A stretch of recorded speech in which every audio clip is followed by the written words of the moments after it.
From the creators who brought you RuPaul's Drag Race and Million Dollar Listing, this is World of Wonders Wow Report. Things that make us go wow.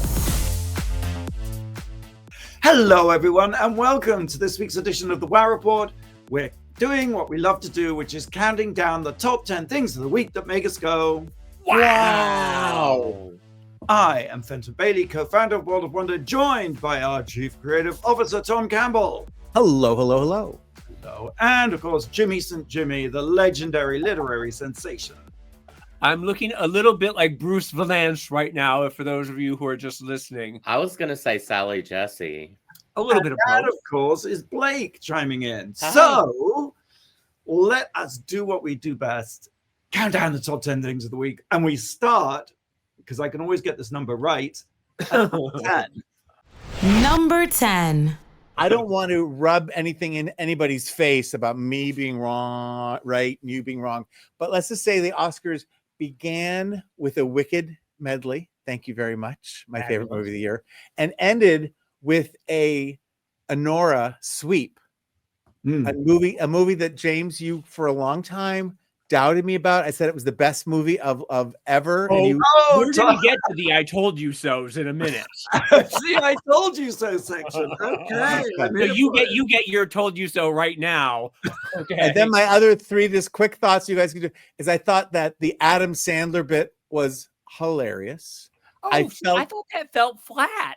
That was the one part of his thing that I didn't like. Oh, keep going. I'm sorry. That's all right. Yeah, jump right in. I'm used to you. I'm ready for you, James. I've been talking to my therapist about this. This is all good. And while I am all for Mikey Madison winning and take nothing away from her, there was a little bit of a heartbreak for Demi Moore, but she had such a great run up to that point, and I think people see her in a whole different light, and I hope she does really well. And I hate to be negative, but boy, Adrien Brody did himself no favors. Wow. Well, it was going so well, but then when he was like, "I've been here before," it's like at first it was okay. No, people talk about actors' brain and how they are so self-centered and so self-important, and the way he said, "I'm going to hurry it up," and then he spoke like slow molasses, and every point he had to make was, so pompous. But remember years ago when he kissed Halle Berry when he won his award? Like, it starts to make, I used to think, oh, that was just an innocent little, now you're just like, oh my God, this guy knows no boundaries. He knows no, like, whatever. And he's dating Georgina Chapman, who used to be. And that was the thing where he was talking about Harvey's kids, and you're like, what? Yeah. It was a little strange. I do want to say, Tom, that you and we didn't talk about it, but the fact that they forgot Mitzi Gaynor, the fact that they forgot Alain Delon, the fact that Shannon Doherty and Michelle Trachtenberg, I think Michelle and Shannon will get their flowers during the Emmys. Yeah. But I found that a little egregious. Everything was going so smoothly, so well, and then for no reason at all, they did a 20-minute James Bond medley. James Bond hasn't had a movie in 10 years, and I'm sorry, I love Doja Cat, but that was like cat in a bag. It was caterwauling. Just been sold to Amazon, the Bond franchise. So in a way, that's what they were doing. Obviously, they were trying to drum up some interest because everyone is furious with Cubby Broccoli or whatever for selling the franchise. But also Doja Cat's dress was amazing. And Please, it was a runway challenge that Michelle would have rolled her eyes at. It was hot gluing, some beads, the beads that are curtains. James. And her thing was amazing. It was made by Michael Schmidt, who you can hear on Night Fever. Oh my God, no, it was fabulous. It really was gorgeous. Busted. That was worse than Zelensky in the Oval Office. That was a setup. The Oscar for Best Podcast Moment goes to Flack. I love the Ben Stiller moment. I thought that was priceless and hilarious. I agree with you. The stage comes up, he's stuck below the level, and it's all about production design. And that was hysterical. It was a very good show, and they spread the awards around. My I told you so moment. I had said from the minute I saw it that El Mal was going to get best song, and that she was going to get Best Supporting Actress, and it was for that one song. The rest of the movie is an egregious mess. It's insulting, and I'm glad that What about the appeal to independent film? Like, because I don't know that Anora or The Brutalist are gonna do a lot of box office. And do you think that it was just an interesting moment for the Oscars to really pivot to champion truly independent film? But is it too late? No. And I thought that Sean Baker, he's a likable guy. He really is, and he comes off as he's a good person to champion independent film, basically. And like you said, Mackie Madison is you. I think, Fenton, you had a couple I told you so's that you might want to get in. I don't think I had any. I filled in a ballot and I got about 2. The red carpet was it was Demi Moore all the way in that silver, the silver gown, and then of course Ariana in that wacky Schiaparelli that looked like a lampshade. Was that Schiaparelli? It was Schiaparelli, yes. Oh, cool. It was just absolutely brilliant. And then that ruby red dress for the Somewhere Over the Rainbow that she switched into. Cynthia Erivo. There's very few people on earth who can not outshine, but steal the spotlight from Ariana and Cynthia Erivo, and yet they both love each other so much. Yeah. And I just thought the way that opening, it built so beautifully. When it went from the Wizard of Oz to the Wiz to When I Think of Home, oh my God, I started sobbing. And then to go into Defying Gravity, it's just with Ariana watching from the side, beautiful. Yes. Wicked was cruelly overlooked. I really do feel it was, but it was a nice moment when the costumer won the first Black costumer to win. That was a nice moment. I quote St. James constantly when he told me that Wicked 2 will win all the Oscars. Okay. Well, I do think the other Lord of the Rings, where the last one will get all the Oscars, and I do think also with Timothée Chalamet that they're Leonardoing him, and they're going to wait until he's in his 40s to start showering him with his flowers. The other Wicked insight that James shared on this very show that I quote all the time now is that James St. James's biggest insight after seeing the Wicked was there's a train to Oz, and they made Dorothy walk the whole way on a yellow brick road. There's a train. Well, Tom, we're going to go on to number 9, which means more James St. James. Oh, good. Number 9. So there's a new soap opera in town, Beyond the Gates, which debuted last week on CBS. It is the first new soap opera in 20 years, and this is a Black soap opera. What was the last one? Was it Passions? Because I love it was either Passions or Sunset Beach, I think. I can't remember. But it's the Black family is the Dupre family, and they sort of push the main storyline. There are some white characters on the show, but for the most part, it's a Black storylines, Black characters, which is a shot in it's a jolt for the soap opera community. It is well done, and it's well deserved. We need this right now. It stars Tamara Tooney, who is an old soap opera actress who's been around forever and ever and ever. And she's the matriarch of the Dupres, and she's got long white hair, and she wears silver lame pantsuits and white satin, gowns, and she wears big statement jewelry. And her daughter is Danny Dupre, and Danny Dupre is played by Carla Mosley, and she is the Black Erica Kane, and she is volatile and a wild child and a wild card, and you never know what she's going to do, and she's slapping everybody in the first episode, and her husband has left her for her daughter's friend, and she shows up at the wedding, and she really pulls out a gun, and she starts shooting, and everyone ducks and runs, but she's shooting all the flower arrangements instead, so she's completely, you never know what to expect with Danny Dupre. And then there's a gay couple. There's a gay interracial couple. And one of the boys is played by Mike Manning, who was a serial killer on Days of Our Lives. And then he died, and Satan brought him back to life, and he was a zombie killer for a long time. So that was the last time I saw him. But now he's married to one of the Dupres, I think, one of the Dupre family. And the husband is having nightmares and no, please, no. And then his husband wakes him up, jolts him awake, and says, "What is it? What's going on?" And he says, "I don't remember. What was I dreaming about? And then the husband, Mike Manning, who is a psychiatrist, says, we've got to get to the bottom of these repressed memories. And he says, repressed memories? I don't have any repressed memories. Or do I? And that's the first. So we know there's something there. And then there's a woman who was run off the road by someone someone's trying to kill her, blah, blah, blah. So there's a lot going on.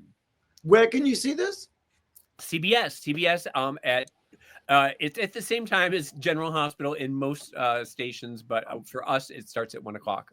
Paramount Plus also. Oh, at Paramount Plus, yes. I'm going to catch up because it's rare that you get to watch a soap opera from the very beginning. And that's just it. And it's interesting because, like I said, some of it, the acting is a little wonky, a little bit, which you expect with soaps. But I think that once they settle into the roles and the storylines and everything, and they pick it up, it's really good. So I am enjoying it. And it's, like I said, it is what the soap opera community needs right now.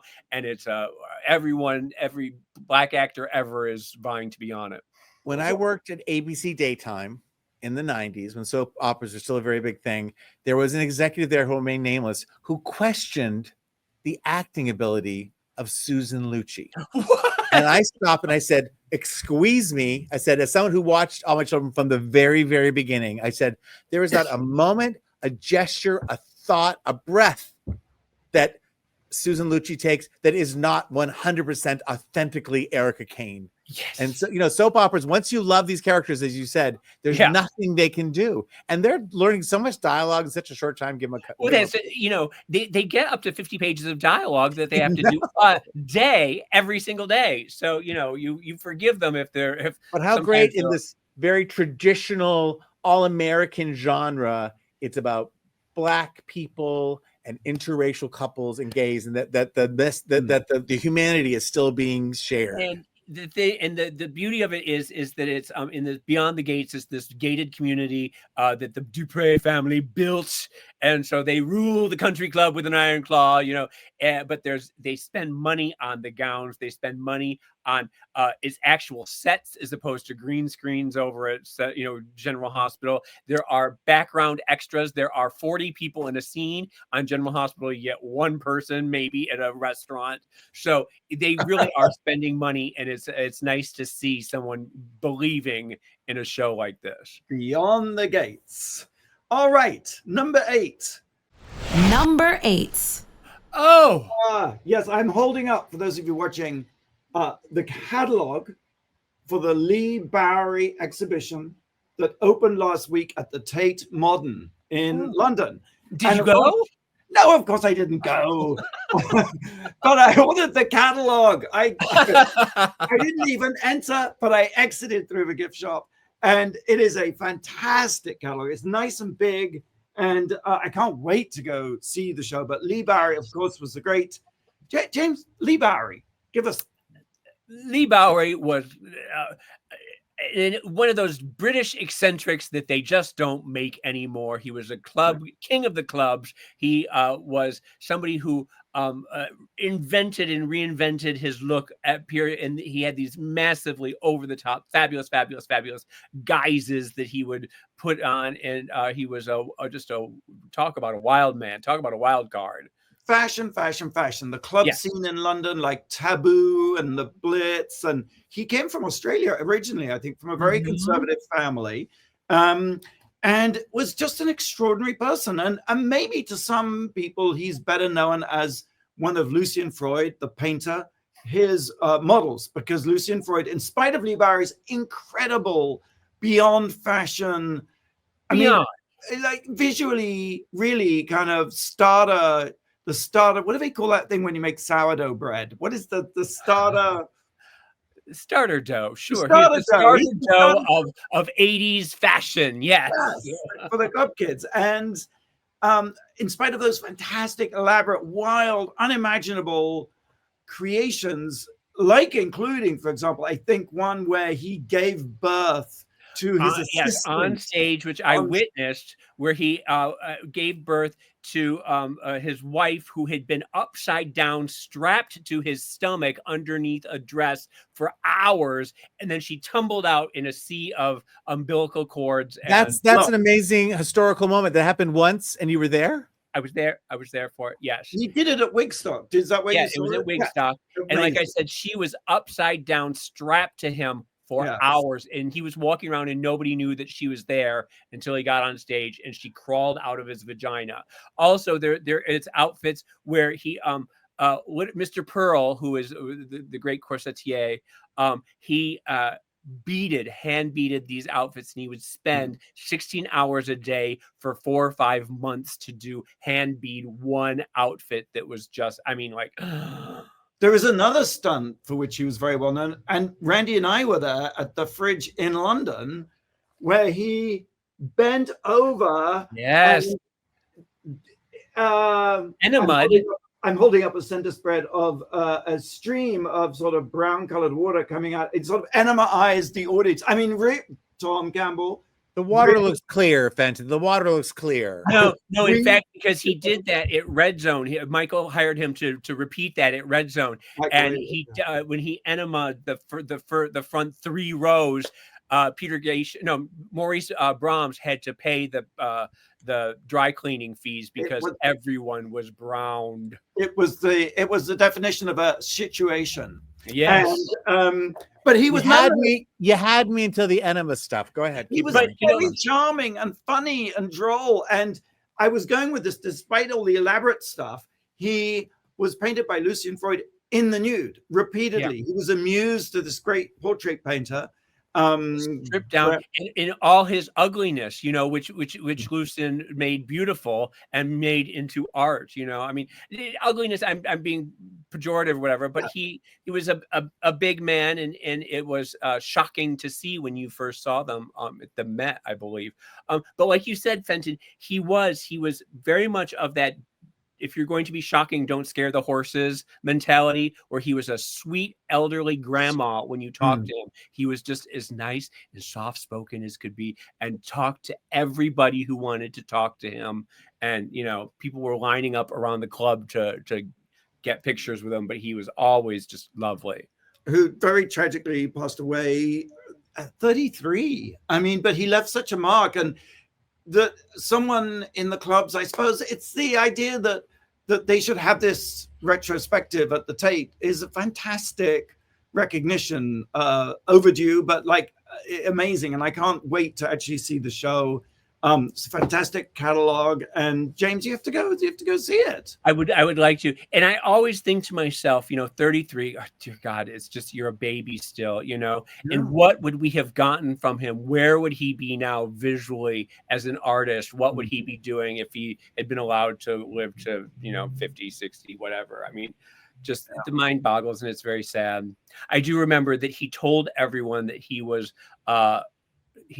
buying a pig farm in Bolivia, and that he was leaving town, and then he sort of left private. That's like Andy Warhol going to Bloomingdale's, right? Yes. Irish exits, And he died on New Year's Eve, 1994. Well, it really, if you can see the show, do go see the show. We're going to take a quick break. RuPaul's Drag Race live in Las Vegas next Saturday. The 1000th show at the Flamingo. Hope you can go. You can get tickets, or maybe if you can't go, you can stream it live on Wow Presents Plus. Yeah, we are streaming the 1000th show of RuPaul's Drag Race live from Las Vegas, and coming very soon, RuPaul's Drag Race live Untucked, the behind-the-scenes season 2 of the behind-the-scenes series, also coming to Wow Presents Plus with Nymphia Wind joining the cast. Can I also mention that Deadline this week announced that World of Wonder was doing a documentary about the Vivian, which is in the works right now. I think that's very exciting and wonderful. I'm glad you both are involved in that. We shot some of the material, and I was looking at the rushes and thinking this could be a maudlin thing, but it is so joyous. The love for the Vivian is so amazing. I'm really excited about this film because it's not going to be a dreary, mopey thing. There'll be tears of joy, really. I'm just saying right off the bat that she was on Transformations twice, and you are more than welcome to use any of that footage you want. Thank you, James. That's very gracious. Dear Viv is the name of the documentary. Look out for it coming soon. All right, Blake. I have a titillating question. Harkening back to James and Tom's mention of Erica Kane, famously played by Susan Lucci, who famously lost the Daytime Emmy 18 times before finally winning in 1999. Now, that bitch Diane Warren, I call her that because Stephen and I overheard Darren Kress greet her with "What's up, bitch?" at a David Furnish Rocket Man event at the Troubadour. She's the Susan Lucci of the Oscars now, having lost how many times? For best original What a shame! song. What a wonderful woman, and what a shame! It's just yeah. We'll have the answer, if you don't know it already, right after the break here on the Wow Report. You're listening to World of Wonders Wow Report. Things that make us go wow. Welcome back to the Wow Report. Vincent here with Tom and James and Blake. And I asked, how many times has Diane Warren now lost Best Original Song at the Oscars? She's been a great sport about it. I saw her posting. She's at least I'm consistent. I think the number was 19. I think it was 17, but I might be. But I usually go with Tom on these. I'm going to say 18. Why not? Just like.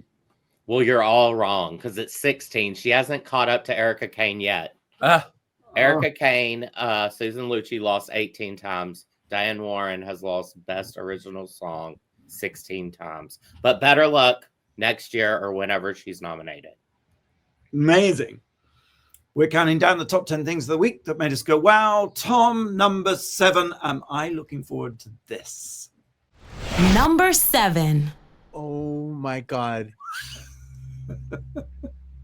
With love, Meghan. Made me go, wow. I didn't like any of it, and I recommend you watch all of it. It is a remarkable exercise in tone deafness. It's just another sad feather in her cap of missteps, I feel. I don't know that Meghan Markle's a bad person. I think she has good intentions, but one folly after the other is so pretentious. And this is my thing. She's like it's cringy in that she's like an A student who wants to show you I'm an A student, but she makes Anne Hathaway look like Rodney Dangerfield. Do you know what I'm saying? Like, it's like so not self-deprecating. And yet she's the idea, okay, she's going to be the new Martha Stewart. Why? I guess, and Martha Stewart was a different time when she came up, and Martha Stewart is the Kobe Bryant of home, right? And you just believe everything she says. When she would do it, you would see her do it and make it. There was such a credibility with Martha, who we still make fun of lovingly, but her stuff is about making simple stuff special. So it's like she's giving Mindy Kaling like a yogurt parfait that you'd make for your kid and saying, I just put in this fancy glass. And she goes, wait, I want to plate it. And so she starts to put sprinkles on it. And Mindy's like, what's that? And she's like, dried flower buds. It's just cringy. Or she's walking. It's all these telltale signs. You have to look for them and make a drinking game. The whole thing starts with her walking in her backyard. Maybe it's hers, maybe it's not. Which isn't her backyard. We've learned that none she of opts it is to, really but it makes the whole thing even less authentic. But she's walking to. Is it Kris Jenner's wackyard? Maybe where's Kris' original backyard, but she's going to see some bees. She goes, I haven't been here for a month, which means she's not really that involved with them. And she's with a guy who's creating the bees. And she makes a point to tell us how important and present and bountiful. And her humor is kind of like, these bees are busy, huh? Busy bees. And her first guest is essentially her makeup artist, because we all know the richer you get, you only surround yourself with people, not coworkers, people who work for you. It's all, who really can't. And then I didn't finish watching either episode. I watched the first 2 because I have this perverse need not to complete shows I don't like, just to give them my message, like, this isn't good. But I had to skip this episode 2, which had Mindy Kaling. Mindy tries so hard to bring sort of spontaneity and, craziness. I hear she gets corrected when she says Meghan Markle, and Meghan Markle says Meghan SUSSEX. Yes. And that was, yes. Oh gosh. Well, the Guardian review is hilarious because there's nothing like a bad review to entertain you. And it calls it toe-curlingly unlovable TV that vibrates with vacuous joylessness. I want to say that the Vulture also went off on her, saying that the whole thing was just linen and gooseberries, and then says that is a woman. She is a woman cursed to a life in which even her safest, blandest, and emptiest statements somehow boomerang back around towards cuckoo land. All of that, and I think Mindy at one point is like, "What are you wearing?" She goes, "Well, I like it high-low." This is no spine. And she goes, and she points to her pants. She's all in whites, creams, sweater. And the pants, she goes, Zara. And everyone's like, what? Like, And then she mentions that her top and her sweater are two people that are so expensive and rare, I didn't know they are. But like, oh my God, she wears Zara. And she didn't go to Zara. It's just like, stylists pulling things off racks. It's icky. And I'm sorry to beat the dead horse. I don't like being on the side of people who don't like Meghan Markle, but I am so one positive. Of those people. I root for her. I do. I want them to. I hate the way they were treated by the Brits. I'm just going to say it. And if we alienate our British audience right now, I'm very sorry. And yet the fact that she had broken barriers there was seen important, but now she wants it comes off like she wants all the privilege of being a royal without by being disgusted by everything royal. But I'm a Sussex now. It's nutty, but I think we should watch all of it and talk about it every week for several weeks. It's the new White Lotus, right? Yes.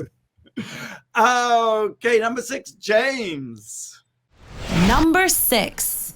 Well, coming hot on the heels of the announcement this week that Luigi Mangione, the Dreamboat CEO killer, has 20 sex tapes out there that the gays are just buzzing about.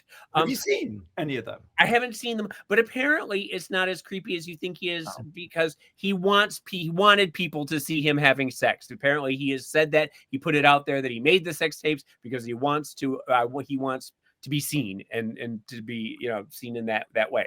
With whom is he having sex? Well, that's just it. Is it solo? Is it male on male? Is it male on female? Is it penetration, or is it sort of artsy, soft focus, nonsense? We don't know yet. So I'll watch all of it. Yes, and we will be back to that when they come out. But anyway, there is a new documentary out on Max called "Who is Luigi Mangione?"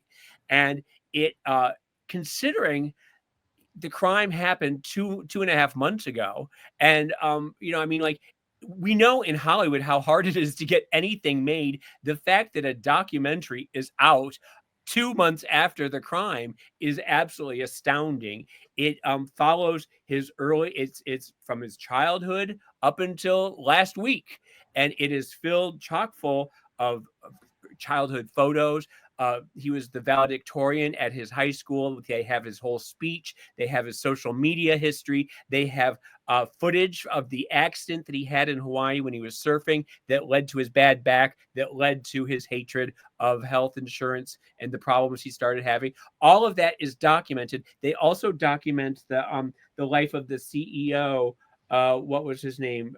Brian Thompson, I believe. So we learn all about him. It's 42 minutes long, so it's an easy, digestible bite. I don't know if it was maybe Dateline or something that I don't know how they did it. I don't know how they did it so fast, but it is a fascinating look at it, and it's kind of what's the word, hagiography a little bit. Fenton, is that how you pronounce it? Yes, it is. Yeah, so it's sort of like exonerating to some degree. Yeah, it is. It's a little pro Luigi, and at no point do you really, you kind of understand what he went through and what his point is and what he was trying to say. So I don't know. It's fascinating, and the whole situation is fascinating. And every time he appears in court and the gays go bananas over the screenshots, it's fascinating. It's just a weird moment in pop culture that's just bizarre. It does. So watch it. Yeah. Gotta watch it. Yeah. I mean, who is Luigi Mangione? Health insurance can be really challenging to navigate. Mm-hmm. I am finding. All right, number 5. Can I just say, Stephen was just recently telling me about this person who didn't have health insurance, and they paid like $600, but then they got health insurance and had the same thing happen and got a bill for $1,200, and they were like, "Well, it's because you have health insurance." Oh, yeah. Wow. Oh, it's so the whole medical system is so wacky because they just overcharge. It's a bunch of rabbit holes that you just can't, Yes. you will never navigate. And he becomes a kind of focus of this broken moment, right? Yeah. That's, I think, why the sort of spotlight is on him. Becomes a Well, folk number hero. 5, Number 5. not unrelated. Tesla. I have driven a Tesla for 10 years, and I have loved the car. You should But have. in England, they've been really vehemently vocal against Elon Musk, rightly so. And there are these amazing posters at bus stops, 0 to 1939 in 3 seconds. And it's a picture of Musk in a Tesla, in an open-top Tesla, doing his Nazi salute. And the other day in Boston, they set fire to a series of Tesla charging stations. people are protesting outside the factories. So I finally got rid of my Tesla. God bless you. Oh, I was going to tell you that if I saw it in the parking lot, I would egg it, but the price of eggs has made that prohibitive. Saved by the price of eggs. So I got rid of my swastika, and I'm very excited. I got a Hyundai. I got the Hyundai Ioniq 5. And What color? That's all that matters. It's teal, which is a Oh. very sort of Ooh. interesting sort of green, gray, green, bluey, gray, green. Like It's a very 90s color. It's very hip right now. Yes. No, my mom used to say when she got a new car, it does everything but wipe your ass. What's the coolest thing that it does? Well, there are a few things. One is just a logistical thing, which is that it uses the same plug as the Tesla. So it's not like you have to get all new, which is a blessing. Helpful. That's helpful. You can also use it to power your home. So you can like plug in your power source to your car. Like if the power goes out, you can use your car battery. That's fascinating. Okay. Yeah. You can buy it on Amazon. You can go on Amazon and buy the car. And they've just opened a factory in the US. But you probably shouldn't buy it on Amazon because then you're supporting that. I think we're boycotting Amazon. It's hard. It's hard to keep track. It's hard to keep track. But I love it. I mean, it's different, really, but it's a beautifully designed car, and I'm really loving it. And it's a little bit. I've seen it. I think our director on Queen of the Universe was the first one I saw in the UK. Do you remember that in the parking lot? Yeah. And it's an SUV, right? It's sort of a compact SUV. Yes. I don't know what they call those compact SUV, but it's also sort of angular and sort of slightly futuristic. A crossover, if you will. Crossover. There you go. Hyundai. I am just so proud of you. I am happy about And you this. know what? It's so my lease is like a fraction of what I was paying, so that's good. And You don't have to be embarrassed to drive down the road. I got a conquest discount, which is Tesla drivers who go to Hyundai get a conquest discount. It's really good. It's very exciting. Meanwhile, sales of Tesla in the UK are off by 50%. Good. 76% in Germany, and there's so many unsold Teslas in the parking lot that you can see them from space.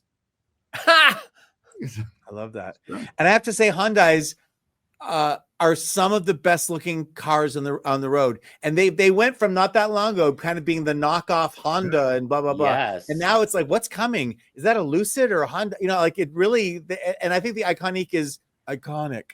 But I'm very happy for you. The Hyundai Iconiq? It's the Ioniq. Ioniq. Okay. But it's Iconiq. So okay. Thank you for correcting. And I do think in these times, none of us want to be inconvenienced. And it was inconvenient for you to have to sell your Tesla and inconvenient for you to just. So I applaud you for taking that extra energy, because I think we all have to be. I know this is small and stupid, but I went to Trader Joe's last night because I'm trying to figure out a way to live with. How am I going to live without Amazon? Just for my own thing. And so it's like, it's not a big deal, but it's like, by the way, going to Trader Joe's, you don't spend over $100 on carrot sticks and hummus anymore. It's kind of amazing. The prices are different. And the other thing I was going to say, which is I'm tagging on, is I still think, and we talk about this another time, but you should be building up your don't have to get off X right away, but build up your Blue Sky feed. I follow hundreds of people now, so I have another place to go. Just Because start, the revolution will not be played on X and Meta. It won't. So start building your fortress, your social media fortress. Problem with Blue Sky because I'm on it, but I only have 100 followers. And what on earth? Be ready for the day that the flood doors open and they come. That's all I'm saying. Start saying on your X. Twitter, like I do. I give it all the time, and people go on to Blue Sky and say they still can't find me. They come back to X and say I couldn't find you. And why would I give up my 35,000 and my 100,000? Don't give up. Create the bunker. Okay. Don't give up on the brink of a miracle, James. Okay. And Fenton, I am proud of you too, because we call you our fearless leader, and you showed leadership by doing that. So hopefully other people will follow suit. Thank you. I feel unworthy because the lease was almost up, so it wasn't a great thing to do. Now don't backslide. I have to tell the truth. I gotta tell the truth, but I did. Yes. Well, it was almost up. Hyundai, Shantae, you stay. Tesla, sashay away. I love it. All right. Blake, question. I do have a question, and this one should be easy for you guys. When do we spring forward? All right. We'll have the answer right after the break here on the Wow Report. You're listening to World of Wonders Wow Report. Things that make us go wow. And welcome back to the Wow Report. Fenton here with Blake, James, and Tom, and a very timely question, right? Yes, we are about to spring forward. When do we spring forward? I think it's a week from this Sunday at 2 a.m. So the 16th is what you're saying. Thank you for your help. Oh, I think isn't it tomorrow? It is Sunday, luckily. We are springing forward this Sunday, the 9th, at 2 a.m. So set your clock Saturday night. And is this one where I lose sleep or I gain sleep? You're going to lose sleep, but you're going to gain an extra hour of daylight. So I don't I'm so glad daylight. Yeah. I'm so glad I came to work, so I know this. Otherwise, I'd been an hour off all week. We are counting down the top 10 things of the week that go wow, and we've reached number. Oh dear, it's always the hard part. 4. Number 4. We were off last week, and a lot of celebrities that we know and love have passed away. So this is going to be a little bit more of a list. Feel free to jump in, and I'm going to end with the one that tears me apart the most. They're all very, very sad. But Angie Stone, wonderful pioneer, singer, 63 years old, something young, very, very sad, passed away. A very awful car crash, and God bless her. Somebody you guys probably know better than I, but everyone's aware of David Johanson. We were trying to get David Johanson on Night Fever podcast. He is a nightlife legend, New York Dolls gender identity in the 1970s. There would be no David Bowie. There would be no Boy George without the New York Dolls. Michelle Trachtenberg left us at a very young age. I don't know the circumstances surrounding that. I don't know that I want to know. I believe she had a liver transplant. And oh my goodness. Yeah. But from Harriet the Spy when she was very young to Buffy the Vampire Slayer, where she was the key and just so brilliant, and then on Gossip Girl. So just a beautiful, beautiful woman that she grew into. Beautiful child star, beautiful, beautiful woman. And she was a very sweet. I met her a number of times, and she was just so sweet. And she was just signing on to the Buffy reboot too, and everyone was very happy about that. One of the best actors of our generation, who was honored at the Oscars, I thought fittingly, was Gene Hackman, who passed away at 95, along with his wife and dog, in very bizarre circumstances that I don't think they've got to the bottom of yet. It seems like it's carbon monoxide poisoning because people just fell. No, but they said it wasn't. Yes. Yeah. Tomorrow will be revealed. And he is. I mean, you look at Gene Hackman's credits, and he was in everything, and he was excellent in everything he did. And someone said that he wasn't about acting. Stage is about acting, and the screen is about being. They can see you acting, and he just was, and that's such an authentic, true way of expressing. The last, and we talked about her a while ago, while she was still alive, was Roberta Flack, whose voice, she had the record of the year 2 years in a row in the early 70s with Killing Me Softly and First Time Ever I Saw Your Face. Oh, In that order. And her work with Donny Hathaway, and then Peabo Bryson with Tonight. Yes. I celebrate my love and you. If you really want to go a deep cut, Making Love, the theme from the movie, Making Love by Carol Bayer Sager, is one of my favorites. I can listen to it, and I have been in the car over and over and trying. The good news is there is an American Masters documentary that I highly recommended before. I highly recommend now about Roberta Flack that's available to watch for free on pbs.org. Watch it before there is no more public broadcasting. Oh, and then last but not least, and this one hurts, not because I know the person, but I know their spouse, and that's Carl Dean, who married Dolly Parton 59 years ago and was her invisible husband. He died at 82.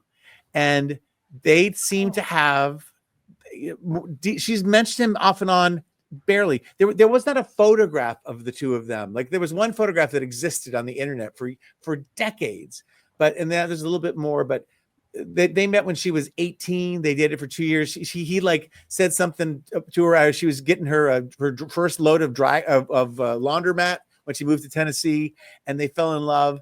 She was fascinated with his world, and he was fascinated with her world. And, he kept out of show business, and he just had his own way. And they seem to have, and they got married in some podunk place in Georgia, and they try to go every year to relive their vows. And just, I can't imagine what that loss is like for Dolly. Yeah, it is very sad, but it sort of seems like the perfect marriage where like he doesn't get involved in her stuff and she doesn't get involved in his stuff. But that's why Dolly like it like that. But that's why Dolly's a saint, because she's able to rise. She's not a perfect person, but she has tolerance. Her mistakes and her whatever. She's her Sandy Gallen was her best friend who was gay, was her manager. Like she was around some craziness, but she had this. She has this ability. She has the Christian values that I love to see in someone. She's so full of love and forgiveness and integrity. And Carl Dean, thank you for loving Dolly. And Dolly, we send our condolences to you at this sad time. Very beautiful and sad. Number 3. White Lotus, White Lotus, White Lotus. Now, whoa, we were warned from every review that the first 4 episodes are going to be a little slow and then it all will explode. And on the surface, you think that nothing much happened in episode 3, but by God, there was a lot going on. And I just want to mention very quickly, and I see Fenton ready to jump in any second now. I just want to, first of all, say that interminable father on the phone, by God, if I never have to watch another one-sided phone call of him freaking out over his business again, I'm so bored with it. Move that storyline along. The best, though, was the 3 best friends discovering the one was a Trumper. And it was just Leslie Bibb, that smile she gave. Are we really going to talk about Trump? And it was chilling because we've all known those types of women. And she deserves the Emmy for that line alone. Fenton, what did you think? Oh, that scene was consummate. I think Mike White is the Pinter of 2025. The sort of the sense of awkwardness and menace and pauses is just like, but that scene was like absolutely incredible. And a lot of people have said nothing much happens, and I'm like, no, I thought a lot was going on. It's like the duck, isn't it, on the surface of the water, but the feet are going like this. Yes. The Walter Goggins. What is he going to do with the old lady? What is that? What is he going off to Budapest? I mean, to Bangkok for? The twink. I mean, who is he going to end up with? I love, And I love that Greg is back. And now he's Gary, and that storyline was opening up more too. That scene where I know you, and just no, you don't. No, but you were in. It was so. And good. I think the 3 white men. It's interesting because I think their stories have all sort of plateaued, and that's not a criticism That all like that guy, the Goggins guy, was like falling apart from the beginning, from the first time we saw him.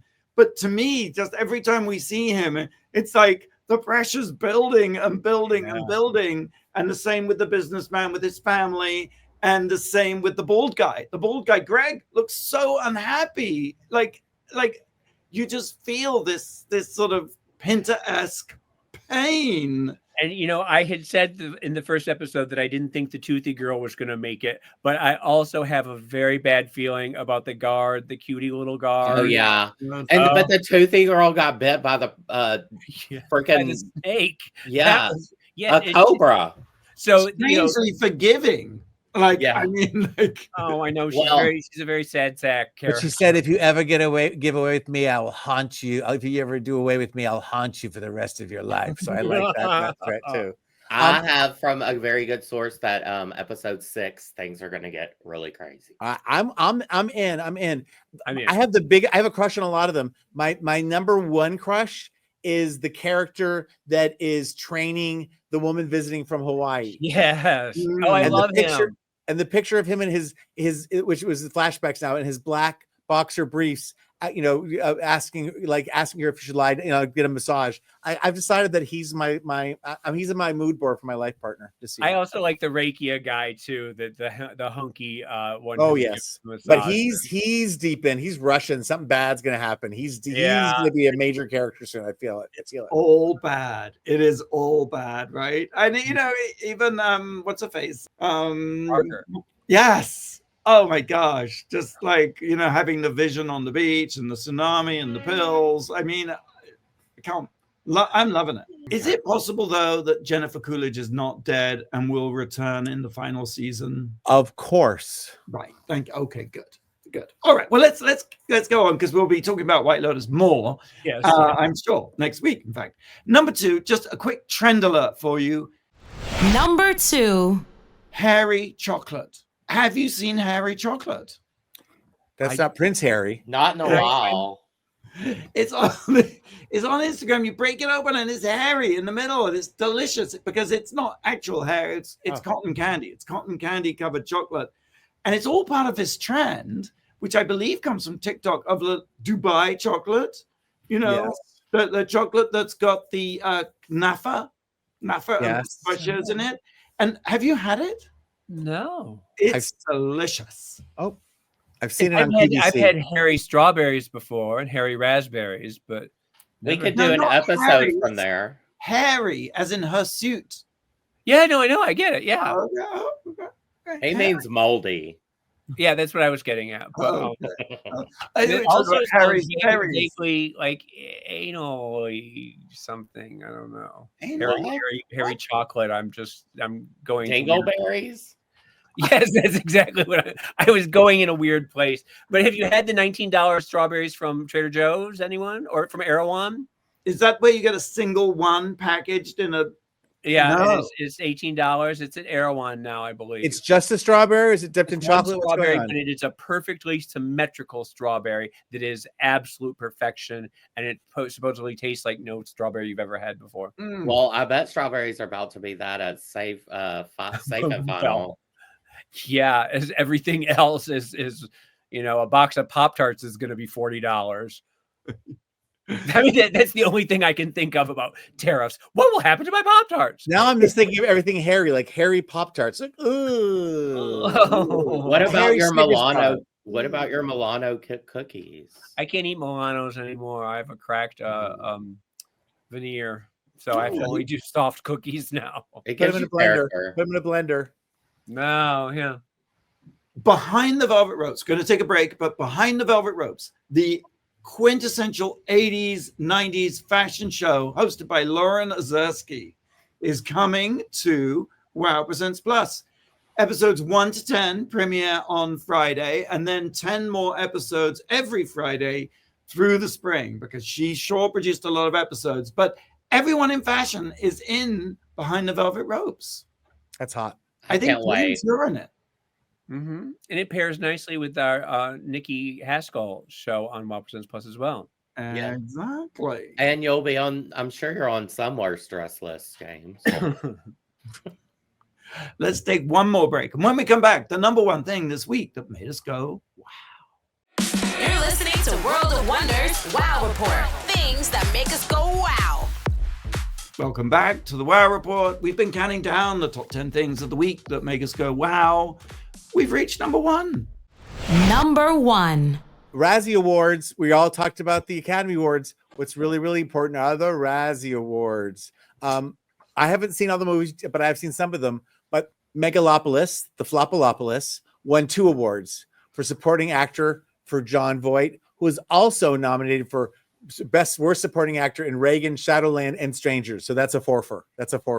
And director Francis Ford Coppola, who they said is a genius, but sometimes you miss, and so he got the Razzie. Unfrosted, that unbearable, unwatchable. You called that one, didn't you? Yes. Won 2 Razzies, one for worst actor, Jerry Seinfeld, and one for worst supporting actress, Amy Schumer. And then, no surprise here. I'm the only person who liked that. And you just went off. I was perfectly happy watching it. It's just because you love Pop-Tarts. Well, I was just talking about them. Worst screen combo, which a bunch of people were nominated for. Joaquin Phoenix and Lady Gaga won for Joker Part 2. But also nominated was every coupling in Unfrosted. Every comedic coupling. Everyone. Joker, Folie à Deux also won worst prequel, remake, ripoff, or sequel. And last but not least, coming in with the most Razzies this year, sweeping in 3 categories, was Madam Web with Dakota Johnson. Worst picture, worst screenplay, worst actress, Dakota Johnson. I do want to say that one of the nice things that they did this year that I thought was very sweet was they gave Pam Anderson the Redeemed Award. Yes. The Razzie Redeemer Award for her last Showgirl. What was that movie she was in, like Stingray, or what was the Barbed Wire? Yeah, she was worst actress of the 90s or something for Barbed Wire, but now they've given it to her. And I think that's very sweet that they acknowledge. Yeah. Are they, can you watch the Razzies live? Do they stream them or something? No, but I sent you a link that you can watch the announcement of. Even better, it's like a 5-minute link that's kind of all just done up for you. It's really a very efficient way of doing an award show. That's perfect. We'll post that, right? Yeah. All right. Well, that's all we got time for this week. Thanks for listening. Thank you, Tom. Thank you, James. Thank you, Blake. Same time, same place next week. Until then, go out and do something that makes the world go wow.